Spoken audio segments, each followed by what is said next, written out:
Friends, welcome to study with Kashi. Friends, आज की video में हम क्लास 12 फिजिक्स 2025 बोर्ड एग्जाम के मात्र ये 85 टॉपिक पढ़ने वाले हैं जो कि आपके बोर्ड परीक्षा में रिपीट हुए हैं। तो चलिए फ्रेंड्स, हम वीडियो को स्टार्ट करते हैं। फ्रेंड्स, अगर आपने ये 85 क्वेश्चंस कर लिए हैं तो आपको 70 में से 70 नंबर लाने से कोई नहीं रोक सकता। तो देखिए, पहले हम डिस्कस करते हैं अति लघु उत्तरीय प्रश्न जो कि हमारे 1 नंबर और 2 नंबर में आते हैं। तो देखिए, पहला प्रश्न है, गतिशीलता को परिभाषित कीजिए।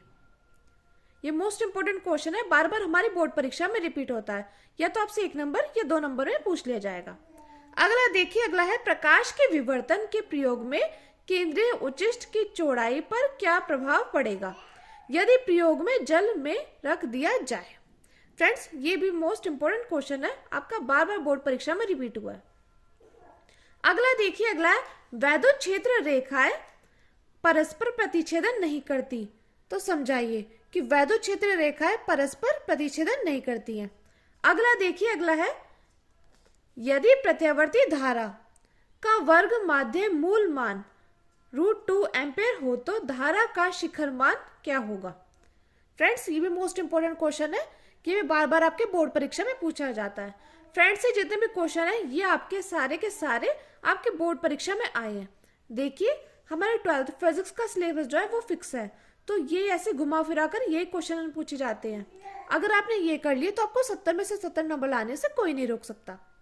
अगला देखिए, अगला क्वेश्चन है हमारा, समस्थानिक एवं संभारिक नाभिकों में अंतर समझाइए। तो आपको समस्थानिक के बारे में पता होना चाहिए, संभारिक के बारे में पता होना चाहिए। ये भी हमारा मोस्ट इंपोर्टेंट क्वेश्चन है। अगला देखिए, अगला है, पीएन संधि डायोड के अवक्षय परत तथा विभव प्राचीर पर पश्च अभिनति का क्या प्रभाव पड़ता है। फ्रेंड्स, ये क्वेश्चन में मोस्ट इंपोर्टेंट है, आपसे 1 नंबर या 2 नंबर में पूछ लिया जाता है। अगला देखिए, अगला है, प्रकाश वैद्युत प्रभाव के नियमों को लिखिए। यह भी आपका मोस्ट इंपोर्टेंट क्वेश्चन है। अगला देखिए, अगला है, गोलीय सतह पर प्रकाश के अपवर्तन के लिए सूत्र n2/v - n1/u बराबर n2 - n1 बटे में r, जहां संकेतों के सामान्य अर्थ हैं की सीमाओं का उल्लेख करो। ये भी फ्रेंड्स आपका मोस्ट इंपोर्टेंट क्वेश्चन है, बार बार आपकी बोर्ड परीक्षा में रिपीट होता है, चाहे आपसे 2 नंबर में पूछ लेगा या आपसे 3 नंबर में पूछ लेगा। अगला देखिए, अगला है, प्रकाश उत्सर्जक डायोड क्यों अग्र अभिनत होता है।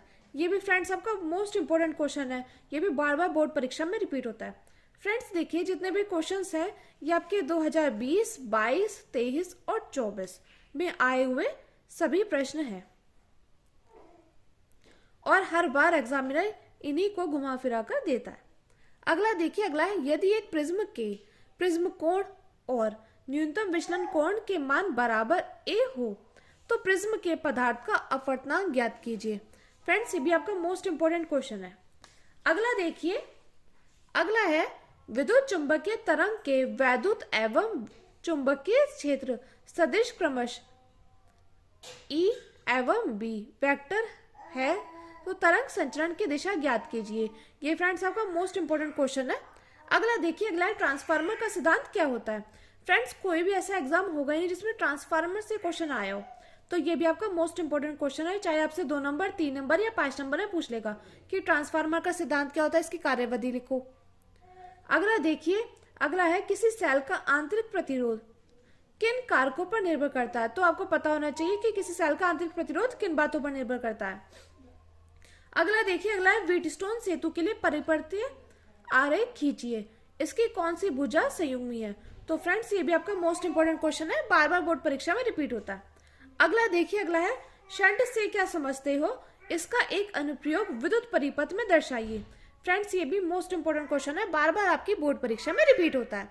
अगला देखिए, अगला है, चुंबकीय द्विध्रुव आघूर्ण का व्यंजक तथा मात्रक लिखिए। तो आपको चुंबकीय द्विध्रुव आघूर्ण की परिभाषा पता होना चाहिए और इसका मात्रक पता होना चाहिए और इसके विमा के बारे में पता होना चाहिए। अगला देखिए, अगला है, सूक्ष्म तरंगे क्या होती है, इसका एक उपयोग लिखिए। तो आपको सूक्ष्म तरंगे की परिभाषा पता होनी चाहिए और इसके उपयोग के बारे में पता होना चाहिए। ये आपसे अभी तो 2 नंबर में पूछा गया है, आगे आपसे 3 नंबर या 5 नंबर में पूछ सकता है। अगला देखिए, ध्रुवण कोण से क्या तात्पर्य है। फ्रेंड्स, ये बहुत छोटी सी परिभाषा है कि ध्रुवण कोण से आप क्या समझते हैं। तो छोटे छोटे टॉपिक ही 1 नंबर 2 नंबर में आ जाते हैं, इनको इग्नोर नहीं करना है। अगला देखिए, अगला है एक हेनरी स्वपरिक्त्व को परिभाषित करो। देखिए ये भी आपका बहुत छोटा सा टॉपिक है कि स्वपरिक्त्व को परिभाषित करो। अगला देखिए, अगला धारा घनत्व की परिभाषा तथा मात्रक लिखो। तो आपको धारा घनत्व के बारे में पता होना चाहिए, इसकी परिभाषा के बारे में पता होना चाहिए और इसके मात्रक के बारे में भी पता होना चाहिए। अगला देखिए, अगला है अनुगमन वेग तथा विभवांतर के संबंध का सूत्र प्राप्त करो। तो आपको इसके सूत्र के बारे में पता होना चाहिए। अगला देखिए, अगला है समान गतिज ऊर्जा के प्रोटॉन तथा अल्फा कण से संबंध डी ब्रोगली तरंगदैर्घ्य का अनुपात ज्ञात करो। तो फ्रेंड्स, डी ब्रोगली तरंगदैर्घ्य ये आपसे 3 नंबर या 5 नंबर में भी क्वेश्चन आ सकता है। ये भी मोस्ट इंपोर्टेंट क्वेश्चन है, आप बोर्ड एग्जाम में डी ब्रोगली तरंगदैर्घ्य जरूर करके जाना। अगला देखिए, अगला है हमारा द्रव्यमान क्षति तथा बंधन ऊर्जा को परिभाषित करो। ये भी आपका मोस्ट इंपोर्टेंट क्वेश्चन है, बार बार बोर्ड परीक्षा में रिपीट होता है। अगला देखिए, अगला है लघु उत्तरीय प्रश्न जो कि आपके 3 नंबर के आते हैं। तो देखिए, पहला है हमारा दो समांतर तथा सीधे धारावाही चालकों के बीच लगने वाले बल कब। पहला है आकर्षण तथा प्रतिकर्षण बल होता है क्यों। तो फ्रेंड्स, आपको ये क्वेश्चन पता होना चाहिए कि दो समांतर तथा सीधे धारावाही चालकों के बीच लगने वाले बल कब, आकर्षण और प्रतिकर्षण बल होता है क्यों। अगला देखिए, अगला है आपका अनुनादी परिपथ से क्या तात्पर्य है। तो आपको पता होना चाहिए अनुनादी परिपथ क्या है और एलसीआर श्रेणी अनुनादी परिपथ के लिए आवश्यक प्रतिबंध तथा अनुनाद की स्थिति में आवर्ती का व्यंजक लिखिए। फ्रेंड्स, ये फिलहाल तो आपसे 3 नंबर में पूछा गया है, लेकिन आपसे 5 नंबर में ही पूछ सकता है। तो फ्रेंड्स, ये क्वेश्चन मोस्ट इंपोर्टेंट है। देखिए, हर बार 7 पेपर सेट बनते हैं जो कि हर जिले के अलग अलग होते हैं। तो ये मैंने पूरे पेपर सेट मिला करके ये 85 टॉपिक बताए हैं। अगला देखिए, अगला है समरूप चुंबक क्षेत्र में धारावाही लूप पर कार्य करने वाले बल आघूर्ण का सूत्र स्थापित कीजिए तथा इसकी सहायता से चुंबकीय द्विध्रुव आघूर्ण की परिभाषा दो। फ्रेंड्स, ये भी आपका मोस्ट इंपोर्टेंट क्वेश्चन है, बार बार बोर्ड परीक्षा में रिपीट होता है। अगला देखिए, अगला है हाइगेंस के तरंग सिद्धांत से प्रकाश के अपवर्तन को स्पष्ट कीजिए जब तरंगे सघन से विरल माध्यम में प्रवेश करती है। फ्रेंड्स, कोई भी ऐसा एग्जाम होगा नहीं जिसमें हाइगेंस के तरंग सिद्धांत से क्वेश्चन आया हो।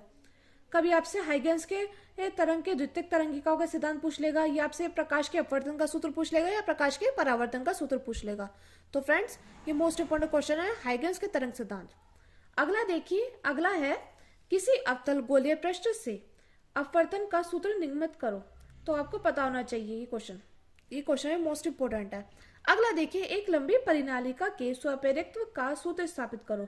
तो फ्रेंड्स, आपको ये क्वेश्चन पता होना चाहिए। अगला देखते हैं हम, अगला है हमारा प्रकाश उत्सर्जक डायोड क्या होते हैं, इसके प्रतीक चिन्ह बनाइए, इसकी कार्यविधि का संक्षिप्त विवरण दो। तो आपको पता होना चाहिए प्रकाश उत्सर्जक डायोड क्या होते हैं। अगला देखिए, अगला है अर्धचालक क्या है। तो आपको पता होना चाहिए अर्धचालक क्या है। मादन यानी कि अपमिश्रण के कारण अर्धचालक की चालकता पर पड़ने वाले प्रभाव को समझाइए। तो फ्रेंड्स, ये भी आपका मोस्ट इंपोर्टेंट क्वेश्चन है, बार बार बोर्ड परीक्षा में रिपीट होता है। अगला देखिए, अगला है वैद्युत द्विध्रुव क्या होते हैं। तो आपको पता होना चाहिए वैद्युत द्विध्रुव की परिभाषा का पता होना चाहिए, ये आपसे 1 नंबर में पूछ लेगा। और आपको अर्धचालक की परिभाषा के बारे में पता होना चाहिए, ये भी आपसे 1 नंबर या 2 नंबर में पूछ सकता है। एक समरूप वैद्युत क्षेत्र में क्षेत्र की दिशा से थीटा कोण पर रखे वैद्युत द्विध्रुव की स्थितिज ऊर्जा का सूत्र व्युत्पन्न करो। तो फ्रेंड्स, ये भी आपका मोस्ट इंपोर्टेंट क्वेश्चन है, आपके बार बार बोर्ड परीक्षा में रिपीट होता है।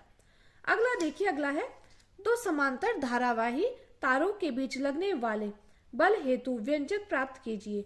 यदि दोनों तारों में धारा की दिशाएं विपरीत हो तब उनके बीच लगने वाले बल की प्रकृति क्या होगी। तो फ्रेंड्स, ये भी आपका मोस्ट इंपोर्टेंट क्वेश्चन है, बार बार बोर्ड परीक्षा में रिपीट होता है। अगला देखते हैं हम, अगला है अग्र अभिनत तथा पश्च अभिनत वाले पीएन संधि के लक्षणों की तुलना कीजिए, सौर सेल के अभिनत की प्रकृति दर्शाइए। ये भी फ्रेंड्स आपका मोस्ट इंपोर्टेंट क्वेश्चन है, ये आपसे 2022 में तो आपसे 3 नंबर में पूछ लिया, लेकिन 2024 में आपसे 5 नंबर में पूछ लिया। तो फ्रेंड्स, ये क्वेश्चन आपके घुमा फिरा कर रिपीट होते रहते हैं, कभी 3 नंबर में, कभी 5 नंबर में। तो आपको पता होना चाहिए कि अग्र अभिनत क्या होता है, पश्च अभिनत क्या होता है, पीएन संधि के लक्षणों की तुलना करो। पीएन संधि डायोड के बारे में भी आपको मालूम होना चाहिए। अगला है दर्शाइए कि हेनरी बटे फैराड 1.5 गुणा प्रतिरोध को प्रदर्शित करता है। तो फ्रेंड्स आपको मालूम होना चाहिए, ये भी आपका मोस्ट इंपोर्टेंट क्वेश्चन है, बार बार बोर्ड परीक्षा में रिपीट होता है। देखिए अगला है अपमिश्र अर्धचालक क्या होते हैं। देखिए फ्रेंड्स, जैसे 13 क्वेश्चन है ऐसे ही आपका 8 क्वेश्चन नंबर था कि मादन या अपमिश्र के अर्धचालक क्या होते हैं। तो फ्रेंड्स मैं आपसे बता रही हूँ ना, ये आपसे घुमा फिरा कर क्वेश्चन पूछ लिए जाते हैं। अगर आपने ये क्वेश्चंस कर लिए ना तो आपको 70 में से 70 नंबर लाने से कोई भी नहीं रोक सकता है, क्योंकि जितने भी टॉपिक्स हैं ये मोस्ट इंपोर्टेंट है और बार बार आपकी बोर्ड परीक्षा में घुमा फिरा कर ही पूछा जाता है। और फ्रेंड्स आप जानते होंगे कि आपकी बोर्ड परीक्षा में फिजिक्स में 30% तो क्या आते हैं, न्यूमेरिकल्स आते हैं, और 70% क्या होते हैं, 70% आते हैं आपके थ्योरी। तो थ्योरी मोस्ट इंपॉर्टेंट है, क्योंकि न्यूमेरिकल तो बदलते भी रहते हैं लेकिन थ्योरी हमारी ऐसे की ऐसी ही रहती है। तो देखिए अपमिश्र अर्धचालक क्या होते हैं आपको मालूम होना चाहिए। अर्धचालक के चालकता पर अपमिश्र तथा ताप के प्रभाव को स्पष्ट कीजिए। ये फ्रेंड्स मोस्ट इंपोर्टेंट क्वेश्चन है, बार बार बोर्ड परीक्षा में रिपीट होता है। अगला देखिए, अगला है आपका एक प्रोटॉन तथा एक अल्फा कण समान विभवांतर त्वरित किए जाते हैं। पी तथा अल्फा से संबंधित डी ब्रोगली तरंगदैर्ध्य के अनुपात ज्ञात करो। तो फ्रेंड्स लास्ट में भी आपने देखा होगा, लघुत्तरीय प्रश्न में भी डी ब्रोगली से क्वेश्चन आया था और यहाँ पे भी डी ब्रोगली से क्वेश्चन आया। तो फ्रेंड्स मोस्ट इंपोर्टेंट है, ये बार बार देखो रिपीट हो रहे हैं क्वेश्चंस। अगला देखिए, अगला है हाइड्रोजन परमाणु के लिए ऊर्जा स्तर आरेख खींचिए। बामर श्रेणी एच अल्फा तथा एच बीटा। देखिए हाइड्रोजन परमाणु के लिए ऊर्जा स्तर आरेख खींचिए और फिर बामर श्रेणी, पहला है एच अल्फा, दूसरा एच बीटा, तीसरा है श्रेणी सीमा की तरंगदैर्ध्य की गणना करो। अगला देखिए, अगला क्या है आपका, प्लेटों के बीच आंशिक रूप से परावैद्युतांक पदार्थ द्वारा भरे समांतर प्लेट धारित के लिए पहला है विभवांतर और धारिता की गणना करो। तो फ्रेंड्स ये भी आपका मोस्ट इंपोर्टेंट क्वेश्चन है, बार बार आपकी बोर्ड परीक्षा में रिपीट होता है। अगला देखिए, अगला है भंवर धाराएं क्या होती है। तो आपको पता होना चाहिए भंवर धाराएं क्या होती है और इनके दो अनुप्रयोग बताइए। तो फ्रेंड्स ये भी आपका मोस्ट इंपोर्टेंट क्वेश्चन है। अगला देखिए, अगला है विद्युत चुंबकीय प्रेरण क्या होता है। तो आपको पता होना चाहिए विद्युत चुंबकीय प्रेरण क्या होता है और इस पर आधारित दो युक्तियों के नाम लिखो। तो फ्रेंड्स कई बार आपसे 2 नंबर में भी विद्युत चुंबकीय प्रेरण की परिभाषा पूछ ली जाती है। और देखिए इस पर आधारित 2 युक्तियों के नाम लिखिए। देखिए फ्रेंड्स अगला है विस्तृत उत्तरीय प्रश्न, जो कि आपसे 5 नंबर में पूछ लिया जाता है। तो देखिए विस्तृत उत्तरीय प्रश्न में 5 नंबर में पूछ लिया जाता है। तो देखिए पहला क्वेश्चन है हमारा, स्पष्ट कीजिए कि क्यों। पहला है हल्के नाभिक आपस में जुड़कर एक बड़ा नाभिक बनाते हैं। तो आपको पता होना चाहिए कि हल्के नाभिक आपस में जुड़कर एक बड़ा नाभिक क्यों बनाते हैं। दूसरा है एक भारी नाभिक 2 हल्के नाभिकों में टूटता है। और तीसरा नाभिक के विखंडन तथा नाभिक के संलयन 2 घटनाओं में ऊर्जा निकलती है। तो फ्रेंड्स आपका मोस्ट इंपोर्टेंट क्वेश्चन है, बार बार बोर्ड परीक्षा में रिपीट होता है। अगला देखिए, अगला है खगोलीय दूरदर्शी की तुलना संयुक्त सूक्ष्मदर्शी से करो। क्या दूरदर्शी को सूक्ष्मदर्शी तथा इसके विलोम की तरह प्रयुक्त किया जा सकता है, कारण से स्पष्ट करो। तो देखिए फ्रेंड्स आपको खगोलीय दूरदर्शी के बारे में पता होना चाहिए और संयुक्त दूरदर्शी के बारे में पता होना चाहिए, क्योंकि अगर आपको इनके बारे में पता होगा तभी आप इनकी तुलना भी कर सकोगे। और आपको दूरदर्शी को सूक्ष्मदर्शी के विलोम की तरह प्रयुक्त किया जाता है, आपको इसके बारे में डीपली पता होना चाहिए, तभी आप इस क्वेश्चन का आंसर दे पाओगे। अगला देखिए, थर्ड क्वेश्चन है 60 डिग्री अपवर्तक कोण वाले प्रिज्म के पदार्थ का अपवर्तनांक 1.414 है। न्यूनतम विचलन दशा में प्रिज्म पर आपतित प्रकाश के लिए निम्नलिखित की गणना करो। तो पहला है न्यूनतम विचलन कोण, दूसरा है आपतन कोण, तीसरा है अपवर्तन कोण और चौथा है निगमन कोण। तो फ्रेंड्स आपका ये जो क्वेश्चन है मोस्ट इंपोर्टेंट है, बार बार आपकी बोर्ड परीक्षा में रिपीट होता है, मोस्ट इंपोर्टेंट क्वेश्चन है। अगला देखिए, अगला है हमारा स्थैतिक वैद्युत में गॉस नियम। फ्रेंड्स कोई भी ऐसा एग्जाम पेपर होगा नहीं जिसमें गॉस के नियम से क्वेश्चन आया हो, चाहे 2 नंबर की बात कर लो, 4 नंबर 3 नंबर की बात कर लो या 5 नंबर की बात कर लो। तो गॉस के नियम मोस्ट इंपोर्टेंट है, आपकी बार बोर्ड परीक्षा में रिपीट होता है। तो स्थैतिक वैद्युत में गॉस का नियम पहला है। फिर स्थैतिक चुंबकत्व में परिपथीय नियम का उल्लेख, स्पष्टीकरण तथा लक्षणों की तुलना करो। तो फ्रेंड्स ये जितने भी क्वेश्चन है आपके मोस्ट इंपोर्टेंट है, बार बार बोर्ड परीक्षा में रिपीट होते हैं। अगला देखिए, अगला है एक आवेशित गतिशील कण के पथ की प्रकृति को लिखिए जब वह, पहला देखिए वैद्युत क्षेत्र के अनुदिश दूसरा है वैद्युत क्षेत्र के लंबवत, तीसरा है चुंबकीय क्षेत्र के लंबवत और चौथा है चुंबकीय क्षेत्र के अनुदिश। तो फ्रेंड्स ये आपका मोस्ट इंपोर्टेंट क्वेश्चन है, बार बार आपकी बोर्ड परीक्षा में रिपीट होता है। अगला देखिए, अगला है अनंत लंबाई के समान धारावाही सीधे, अनंत लंबाई के समांतर धारावाही सीधे तारों के बीच लगने वाले बल का सूत्र स्थापित कीजिए। स्पष्ट कीजिए कि कब और क्यों धारावाही चालकों के बीच लगने वाले बल, पहला है आकर्षक, क्या दूसरा है प्रतिकर्षक हो जाता है। तो फ्रेंड्स आपको इसके बारे में पता होना चाहिए कि अनंत लंबाई के समांतर धारावाही सीधे तारों के बीच लगने वाले बल का सूत्र स्थापित कीजिए। तो फ्रेंड्स ये मोस्ट इंपोर्टेंट क्वेश्चन आपके बार बार बोर्ड परीक्षा में रिपीट होता है। अगला देखिए, अगला है किसी वैद्युत ध्रुव की निरक्षीय बिंदु पर वैद्युत क्षेत्र की तीव्रता, किसी वैद्युत ध्रुव की निरक्षीय बिंदु पर वैद्युत क्षेत्र की तीव्रता का सूत्र प्राप्त कीजिए। ये फ्रेंड्स आपका मोस्ट इंपोर्टेंट क्वेश्चन है, बार बार आपकी बोर्ड परीक्षा में रिपीट होता है। अगला देखिए, यहाँ पे देखिए फ्रेंड्स, ये आपसे 2024 में पूछा गया था और वो 2022 में पूछा गया था, गॉस का नियम। तो गॉस का नियम मोस्ट इंपोर्टेंट है। तो गॉस का नियम क्या है, इसकी सहायता से किसी बिंदु आवेश के कारण उत्पन्न वैद्युत क्षेत्र की तीव्रता का सूत्र ज्ञात कीजिए। तो गॉस की नियम मोस्ट इंपोर्टेंट है, बार बार परीक्षा में घुमा फिराकर गॉस के नियम से क्वेश्चन आते ही रहते हैं। अगला देखिए, अगला है प्रकाश के व्यतिकरण के लिए आवश्यक प्रतिबंध बताइए।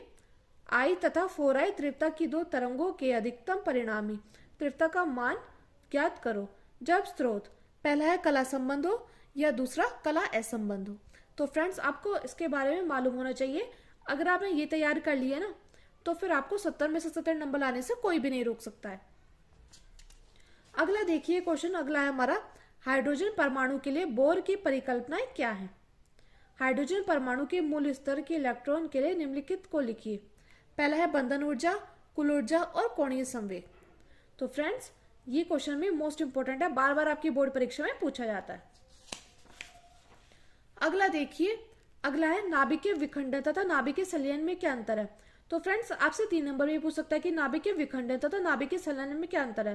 तो आपको नाभिकीय विखंडन के बारे में पता होना चाहिए, नाभिकीय संलयन के बारे में पता होना चाहिए और प्रत्येक को एक उपयुक्त उदाहरण की सहायता से समझाइए। या तो हम नाभिकीय विखंडन को समझाना है या नाभिकीय संलयन को उदाहरण के माध्यम से, और दोनों घटनाओं में नाभिकीय ऊर्जा क्यों निर्गत होती है, यानी कि दोनों में ही नाभिकीय ऊर्जा क्यों रहती है, ये आपको पता होना चाहिए। अगला देखिए, अगला है एन टाइप तथा पी टाइप अर्धचालकों में अंतर स्पष्ट करो। दिखाइए कि दोनों तरह के अर्धचालक विद्युत उदासीन होते हैं। ये भी फ्रेंड्स आपका मोस्ट इंपोर्टेंट क्वेश्चन है, बार बार बोर्ड परीक्षा में रिपीट होता है। ये 2024 में तो कई पेपर सेट में रिपीट हुआ है। तो देखिए फ्रेंड्स, ये मैंने जितने भी क्वेश्चन बताए हैं आपको, ये मोस्ट इंपोर्टेंट है, ये बार बार आपकी बोर्ड परीक्षा में रिपीट होते हैं। अब देखिए, मैंने दीर्घ उत्तरीय प्रश्न कितने बताए हैं आपको, 12। दीर्घ उत्तरीय प्रश्न कितने हैं, ये आपके 12। अगर आपने ये 12 के 12 कर लिए ना तो आपको 70 में से 70 नंबर लाने से कोई नहीं रोक सकता है, क्योंकि ये जो हमारे सिलेबस है ना, सिलेबस क्या है हमारा सिलेबस है बिल्कुल फिक्स। और ये क्वेश्चंस जो होते हैं वो घुमा फिरा कर हमसे पूछे जाते हैं, या तो 2024 की बात कर लो या 20 की बात कर लो या 18 की बात कर लो, ये जितने भी क्वेश्चंस हैं ये बार बार रिपीट ही होते हैं। तो फ्रेंड्स अगर आपको वीडियो अच्छी लगी हो तो प्लीज हमारे चैनल को सब्सक्राइब कीजिए, वीडियो को लाइक शेयर और कमेंट जरूर कीजिए। और अगर आपको इन क्वेश्चंस के सॉल्यूशन चाहिए तो प्लीज आप कमेंट बॉक्स में जरूर बताइएगा कि हमें सॉल्यूशन चाहिए। और फ्रेंड्स प्लीज सपोर्ट और ज्यादा से ज्यादा लोगों में शेयर करिए। Thank you, thanks for watching.